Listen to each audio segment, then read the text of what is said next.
నమస్తే తిరిగి వార్తలకు స్వాగతం. ఈ నెల 13న భీమవరం శ్రీ మావులమ్మ అమ్మవారి దేవస్థానంలో శ్రీ శ్రీనివాస కళ్యాణం నిర్వహిస్తున్నట్టు ఆలయంలో బుద్ధమాజీ నల్గే శనివారం ఒక ప్రకటనలో తెలిపారు.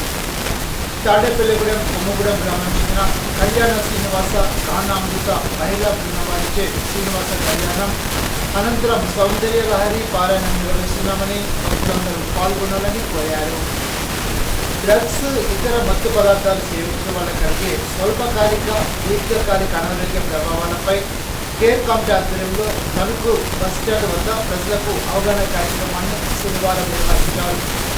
దీనిలో డ్రగ్స్ ఇతర మత్తు పదార్థాలు సేవించడం వల్ల మానవ ఆరోగ్యం, శరీరంలో వివిధ అవయవాలు, గొంతు, అన్నవాహిక, కాలేయం, పెద్ద ప్రేగులు, గుండె తదితర అవయవాలపై చూపే దుష్ప్రభావాలు, మానసిక ఆందోళన, డిప్రెషన్, అధిక రక్తపోటు తదితర లక్షణాలు కలుగుతాయని తెలిపారు.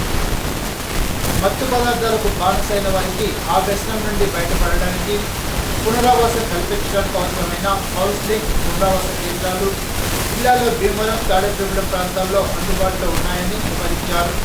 కార్యక్రమంలో తరఫు ఎక్సైజ్ సబ్ ఇన్స్పెక్టర్ శ్రీలక్ష్మి, సిబ్బంది పాల్గొన్నారు. తణుకులో శనివారం జరిగిన అగ్ని ప్రమాదంలో బాధితులు ఛాన్స్ రాజు రాధాకృష్ణ పరామర్శించారు. తణుకు ఆలమూరు వారి వీధిలో ఛాన్సీ వసంతకాలంలో వృద్ధి శాస్త్రజ్ఞ ప్రమాదంలో పెద్ద మొత్తంలో ఆసుపత్రి సంభవించింది. సమాచారం తెలుసుకున్న ఎమ్మెల్యే రాధాకృష్ణ ఘటనాస్థలానికి వెళ్లి సర్వస్వం కోల్పోయిన యజమానులు ఓంకార్ స్వాములను పరామర్శించారు. ప్రభుత్వపరంగా ఆదుకునేందుకు తన వరకు కృషి చేస్తానని ఈ సందర్భంగా ఎమ్మెల్యే రాధాకృష్ణ ఆరోపించారు. ఆయన వెంట పలువురు కూటమి నాయకులు, కార్యకర్తలు పాల్గొన్నారు. రాజమహేంద్రవరం సిటీ శాంతి రాజిరెడ్డి శ్రీనివాస్, రెవెన్యూ అధికారులు, గ్యాస్ జిల్లాలతో శనివారం తన కార్యాలయంలో సమావేశాన్ని నిర్వహించారు. ఈ సందర్భంగా నగరంలోని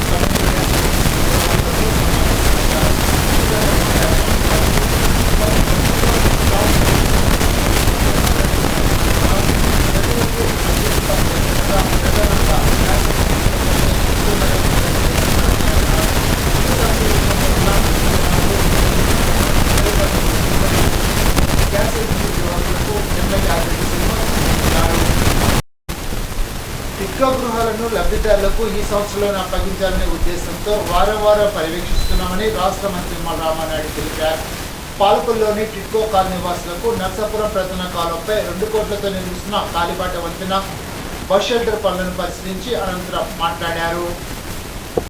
టిట్కో ఇళ్ళు పేదల కళ, మహిళల కళ, అది నెరవేర్చాలనే ఉద్దేశంతో మరి ఆ రోజు 80%, 90% పూర్తయిన ఎన్టీఆర్ టిట్కో ఇళ్ళు గత 5 సంవత్సరాల్లో ఒక అర్బస్తా సిమెంట్ వేయకుండా ₹1 కూడా ఖర్చు పెట్టినటువంటి స్థితిలో, పైగా ఆ లబ్ధిదారులు కూడా బ్యాంకులు తీసుకెళ్లి తాకట్టు పెట్టినటువంటి స్థితిలో ఆ రోజు మన పోరాట ఫలితంగా కొంతమందికి ఇంటి తాళాలు ఇచ్చినటువంటి పరిస్థితి. ఈరోజు మనం అధికారంలోకి వచ్చిన తర్వాత ఈ సంవత్సర కాలంలో ప్రతి వారము కూడా ఎన్టీఆర్ టిట్కో ఇళ్ళ దగ్గరికి వచ్చి ఎప్పటికప్పుడు వర్క్ని పర్యవేక్షిస్తూ ఆ మిగిలినటువంటి బ్యాలెన్స్ ఇళ్ళు ఏవైతే ఉన్నాయో అవన్నీ కూడా పూర్తి చేసి ఈ సంవత్సరంలోనే టిట్కో ఇళ్ళ లబ్ధిదారులందరినీ కూడా ఇళ్లలోకి తీసుకురావాలనే ప్రతి వారం ప్రయత్నం చేస్తున్నాం. మంత్రిని తీసుకొచ్చాం, ఎల్ఎన్టీ ఉన్నత అధికారులు తీసుకొచ్చాం, అన్ని రకాల ప్రయత్నాలు చేస్తూ మరి ఈవేళ పనుల్ని పనిచేస్తున్నటువంటి పరిస్థితి. ఆ మిగిలిన బ్యాలెన్స్ పనులు పూర్తి చేయడమే కాదు, ఇచ్చినటువంటి ఇళ్ల దగ్గర కూడా మౌలిక వసతులు కూడా ఏర్పాటు చేయాల్సిన అవసరం ఉంది. అందులో భాగంగానే ఏదైతే మా మహిళా సోదరీమణులు మరి ఏదైతే ఫుట్పాత్ బ్రిడ్జ్ ఏదైతే అడిగారో ఆ ఫుట్పాత్ బ్రిడ్జిని కూడా నిధులు మంజూరు చేయడమే కాదు, దాని నిర్మాణం కూడా మొన్న వేసవికాల సీజన్లో దగ్గరుండి దాన్ని పూర్తి చేయడమే కాదు, వాళ్ళకి సంబంధించినటువంటి ఒక బస్ స్టాప్ను కూడా నిర్మాణం చేయడం, అదేవిధంగా రేవులు కావాలంటే 2 రేవులు కూడా ఏర్పాటు చేయడం.